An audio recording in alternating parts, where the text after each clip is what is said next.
أعوذ بالله من الشيطان الرجيم. بسم الله الرحمن الرحيم.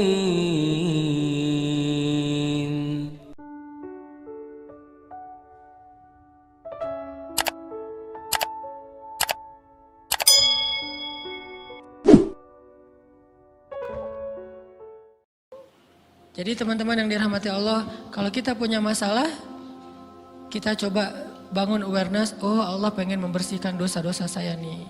Terus kita berdoa, ya Allah bantu saya, ya Allah tolonglah saya, istighfar. Saya kadang-kadang ngerasa nih, kalau ada dosa, ada kesalahan, ada kekeliruan yang saya lakukan misalnya gitu, kalau saya nggak kuat istighfarnya, bentar lagi akan diuji sama Allah. Ujinya macam-macam, alhamdulillahnya ujiannya masih ketahan. Pasti diuji sama Allah. Kalau istighfarnya nggak kuat, taubatnya tuh nggak kuat, langsung diuji sama Allah. Dan saya langsung sadar, oh benar berarti yang tadi ini lagi dihapus sama Allah nih. Perkencang lagi, perkuat lagi istighfar. Kenapa? Karena kalau istighfar kita kuat, berarti kan dosa kita dihapus dengan istighfar ya. Otomatis ujian kita durasinya berkurang. Makin kuat istighfar, makin berkurang. Kalau istighfarnya udah mantap, udah selesai, Allah cabut tuh ujian kita. Diganti dengan kebaikan. Jadi teman-teman, kita coba sadari, oh kalau Allah menguji saya, memang saya banyak dosa. Sebelum kita mencari kambing hitam, nyalah-nyalahin orang lain, sebelum kita marah kepada orang lain, kadang wajar kita marah kepada orang lain gara-gara ucapannya, komennya, teks dari dia, wajar. Tapi sebelum itu, marah dulu kepada diri kita atas dosa dan kesalahan kita yang baru saja kita lakukan. Atau yang dulu kita lakuin dan belum benar-benar kita tinggalkan. Kalau kita ngerasa banyak dosa di masa lalu sebelum kita taubat, hijrah, berarti mungkin itulah alasan kenapa sekarang kita diuji setelah hijrah. Kenapa agak-agak harus jungkir balik setelah kita hijrah. Kenapa harus sedikit berdarah-darah setelah kita hijrah. Anggap aja itu untuk mengkifarat, membersihkan dosa-dosa kita yang telah lalu. Supaya apa? Supaya kalau kita pulang kepada Allah, kita pulang dalam keadaan bersih. Dan itu pasti akan menjadi orang yang paling beruntung. Daripada nanti diberesin di akhirat, mending diberesin di dunia kan. Soalnya kalau diberesin di akhirat itu lebih berat. Akhirat itu perlakuannya beda dengan di dunia. Di dunia kalau kita salah akan dibalas oleh Allah. Kalau kita belum taubat, dibalas oleh Allah sama. Tapi di akhirat ukurannya beda. Sehingga heran ya, kalau ada orang yang merasa beruntung lolos dari hukuman dunia, dia pikir dia udah lolos dari hukuman Allah. Mending dia beresin deh di dunia daripada nanti di akhir berlarut-larut. Itu bahaya banget. Kalau buat saya pribadi dan saya yakin teman-teman juga kayak gitu, gak mau ada masalah di akhirat, mending masalah di dunia aja. Tapi masalah di dunia juga kita gak mau berlarut-larut, pengen cepat dimudahin sama Allah. Caranya istighfar. Tidaklah Allah memberikan kepada kita ujian kecuali salah satu alasannya pengen menghapuskan dosa. Idza kathurat dzunubul abdi walam yakun lahu min amalin liyukaffiraha fabtalahu Allahu bil hazan liyukaffiraha. Kalau seorang hamba banyak dosa dan dia nggak cukup amal untuk mengkifarat dosa-dosanya, Allah akan menguji dia dengan rasa sedih, dengan rasa kecewa, dengan rasa berat, sakit hati untuk mengkifarat dosa-dosanya. Itu yang kita bangun, sehingga kalau ada masalah sama orang lain, kita memperbaiki diri dulu. Bukan sibuk dengan kesalahan dia terus menerus yang gak mau kita maafin. Misalnya ada teman kita nih, jadi clash sama kita. Hal pertama yang kita bangun, astagfirullahaladzim saya banyak dosa nih. Tapi kan yang salah dia, ya tapi mungkin dia gak akan mengatakan kalimat itu, gak akan bersikap kayak gitu kalau kita gak punya dosa. Allah sengaja mengutus dia untuk menguji kita lewat kata-katanya, lewat perilakunya, karena kita punya dosa. Jadi penyebab pertama diuji itu bukan teman kita yang salah, itu penyebab kedua. Memang dia salah dan itu harus kita akui, realistis lah. Dia salah, dia nggak pas, dia nggak bijak, dia apa. Oke, tapi yang mentakdirkan dia salah kepada kita, Allah Subhanahu Wa Taala. Kenapa Allah takdirkan gitu? Karena kita masih punya banyak dosa. Allah kirim kita ujian, bisa manusia, bisa alam, bisa dalam diri kita sendiri. Itu semuanya adalah cara Allah untuk menguji kita dan membersihkan dosa-dosa kita. Ini yang kita bangun pertama. Yang kedua, Kata Nabi di dalam hadis Bukhari, "May yuridillahu bihi khairan." Yang terkenal kan yufaqihu fiddin, itu yang terkenal. Ternyata ada dua modelnya. Ada may yuridillahu bihi khairan yufaqihu fiddin. Siapa yang Allah pengen kasih dia kebaikan kebaikan, Allah akan buat dia mengerti halal dan haram. Itu berarti Allah sayang sama dia. Ini satu model hadis. Ada model yang kedua, mirip redaksinya. May yuridillahu bihi khairan yusib min. Hadis Bukhari. Siapa yang Allah pengen ngasih dia kebaikan, Allah uji. Hah? Kok gitu caranya? Ternyata kayak gitu rahasianya.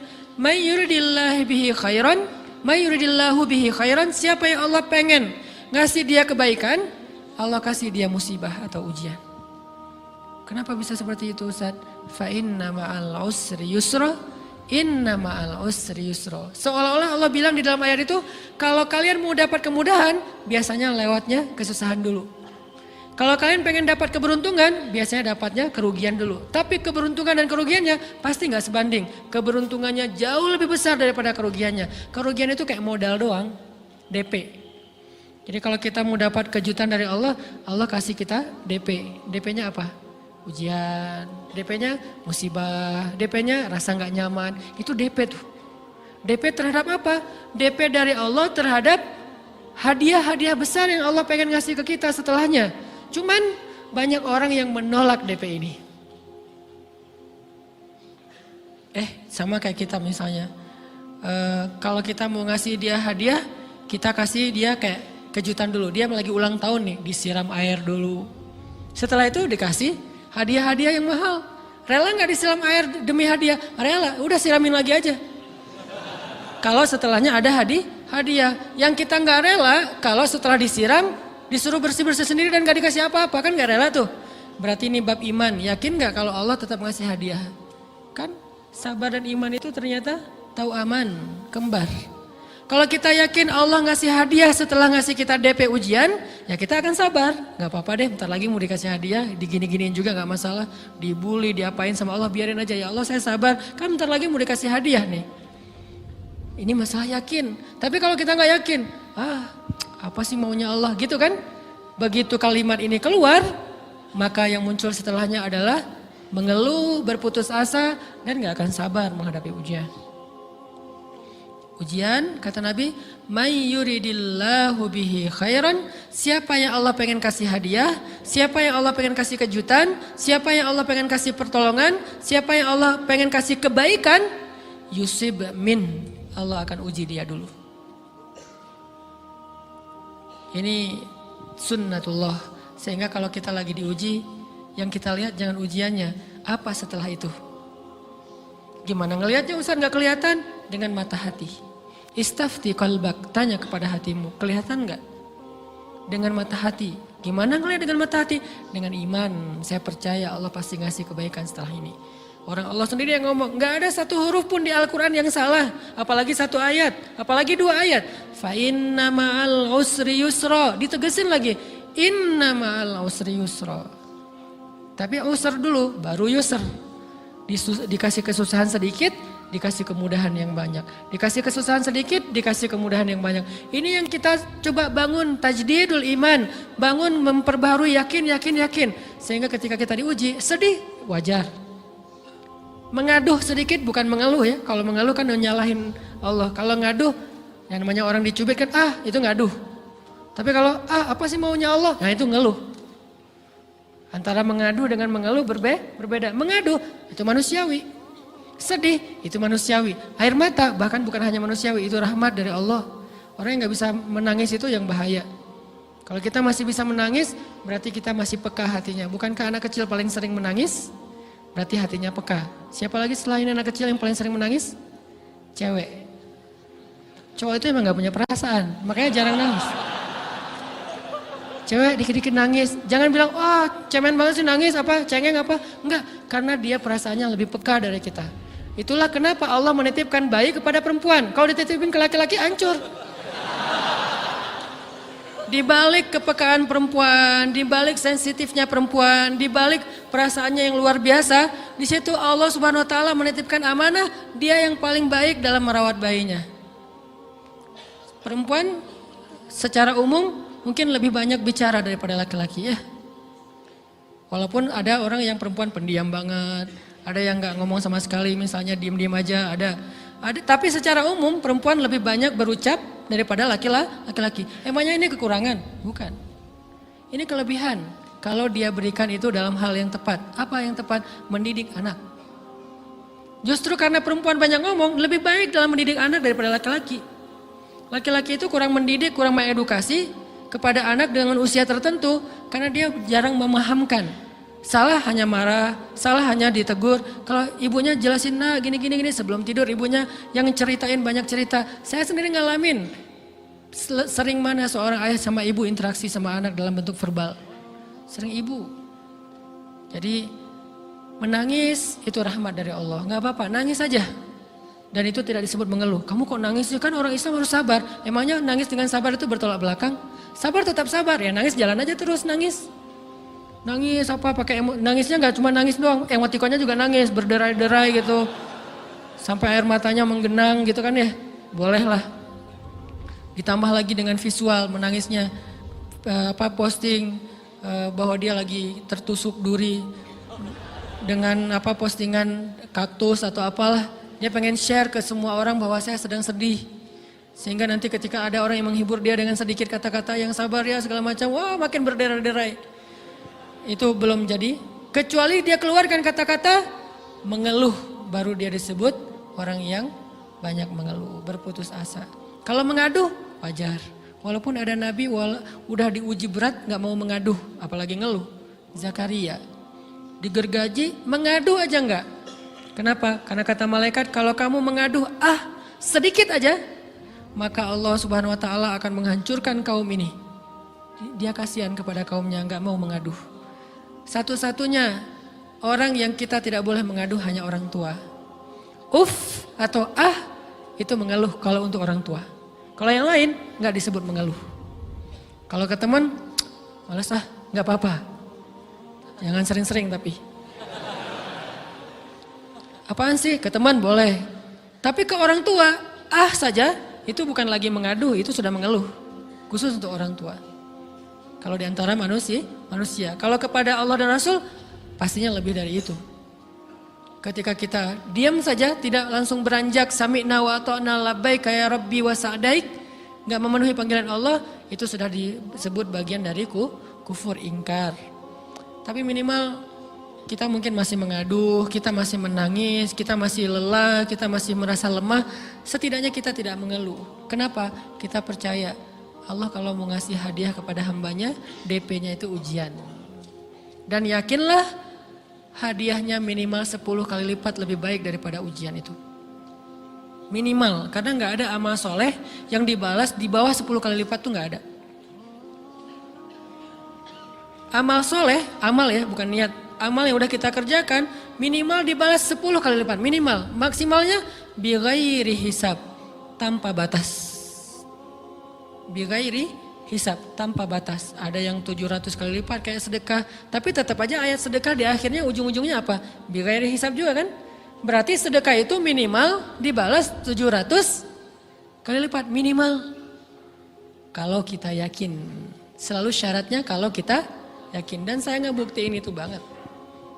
Saya pernah ngalamin lagi jalan-jalan di sebuah kota yang ada becak kayuhnya, becak sepeda gitu ya. Jalan terus saya bilang, Pak berapa ongkosnya? 20.000. Udah naik aja 20.000. Karena kita keliling-keliling kota, ternyata saya jadi kasihan sama dia 20.000. Kasihan kan 20.000 dibayar keliling kota, walaupun pas mampir beberapa tempat mungkin dia dapat tips ya. Tapi saya nggak tega gitu, dia cerita tentang anaknya lagi sekolah, apa segala macam, makin bikin baper kan. Pas selesai, saya kasih dia 100.000. Dari 20.000 dikasih 100.000 karena kasihan. Dan saya yakin, nggak mungkin sedekah itu sia-sia. Kan Nabi bersumpah kan, demi zat yang jiwaku di dalam genggamannya, tidak berkurang harta karena sedekah. Demi Allah kata Nabi, nggak berkurang harta karena sedekah. Berkurang harta karena belanja? Ya. Berkurang harta karena pacaran? Banget. Modal banget kan? Apalagi buat cowok. Tapi berkurang harta karena sedekah? Gak mungkin kata Nabi. Demi Allah gak berkurang harta karena sedekah. Berkurang harta karena istri? Enggak. Karena memberi kepada istri itu pahalanya lebih gede daripada sedekah. Makanya ngemodalin pacaran setelah nikah itu tumbuh berkah. Modal pacaran sebelum nikah itu hapes. Jadi kalau pengen modal nih ngemodalin cewek, traktir, ngapa-ngapain, bayarin, jangan sebelum nikah. Sebelum nikah jadi orang pelit aja nggak apa-apa. Tapi setelah nikah jor-joran ngasih, apalagi yang, bayarin semuanya. Kenapa? Pahalanya lebih gede daripada sedekah.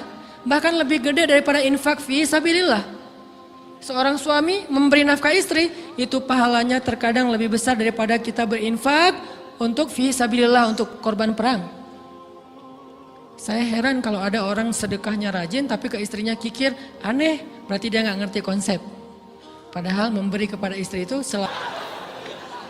sebenarnya nggak pernah sih. 100.000 deh, karena kan kecil, saya kasih 100.000. Ternyata begitu saya kasih 100.000, dia doa. Nah ini nih pentingnya sedekah ke orang yang membutuhkan tapi nggak minta-minta, dia tulus. Dia langsung doa, ya Allah Pak mudah-mudahan rezekinya lancar, berkah, bertambah dan segala macam, bahagia keluarganya. Doa-doa ini semuanya dikabulkan dalam hitungan hari. Pertama, bertambah bahagia rumah tangganya, dapat kecupan dari istri. Dia nganggap suami saya cowok banget sih, mulai satu nih. Dua, demi Allah selang 15 jam kalau nggak salah, karena waktu itu malam, besok paginya ada orang yang ngejar-ngejar saya pengen ngasih hadiah. Ustadz saya pengen ketemu Ustadz. Maaf saya nggak bisa ketemu sekarang, lagi rush, lagi tight schedule gitu-gitulah, sok-sok gaya nggak jelas gitu ya. Terus Ustadz saya pengen banget ketemu, dia nggak ngomong pengen ketemu apa. Kalau dia bilang mau ngasih duit kan langsung saya prioritaskan kan ya. Berhubung dia nggak ngomong, ya udahlah saya sok-sok jual mahal gitu. Tapi yang namanya rezeki kan gimana kita tolak dia datang kan. Saya nolak, pokoknya sebentar aja 5 menit gak akan ganggu waktu Ustadz. Ya udah besok pagi ya pas breakfast gitu, pakai gaya-gaya dikit breakfast. Pas breakfast, oh ya siap Ustadz, jam berapa? Jam 8, udah janjian jam 8. Mungkin orangnya nih dengar live streaming, Pak jazakumullah khair jaza. Makasih banyak, mudah-mudahan Allah tambahkan rezekinya. Terus beliau besok mau flight ke luar kota jam 8, akhirnya ngubungin lagi malamnya, Pak Ustadz maaf gak bisa ketemu besok. Karena saya jam 8 itu jadwal terbang. Oh ya udah nggak apa-apa. Senang dong saya nggak jadi ketemu kan. Tahu gitu kan nyesel saya tuh. Senang. Besok pagi jam 6 Pak Ustadz. Alhamdulillah ternyata penerbangan saya di-delay ke jam 11. Allah delay penerbangannya demi ngasih rezeki buat saya. Kan luar biasa kan. Nah, ini hikmah kepedean saya, kegeeran kepada Allah gitu. Di-delay demi saya.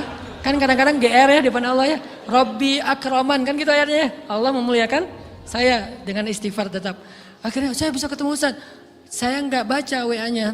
Terlambat baca, baru baca jam 8. Dia udah mulai agak putus asa. Kayaknya udah gak mungkin ketemu nih. Jam 8 pas saya baca, ternyata orangnya nggak di delay. Ya udah saya balas, ya udah sekarang saya tunggu ya jam 9. Maaf cuma sebentar. Nggak apa-apa Ustadz 5 menit. Datang dia.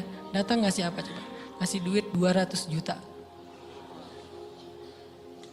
Demi Allah, cuman berselang beberapa jam, saya tolak-tolak. Tahu gitu Pak, datang malam ini aja.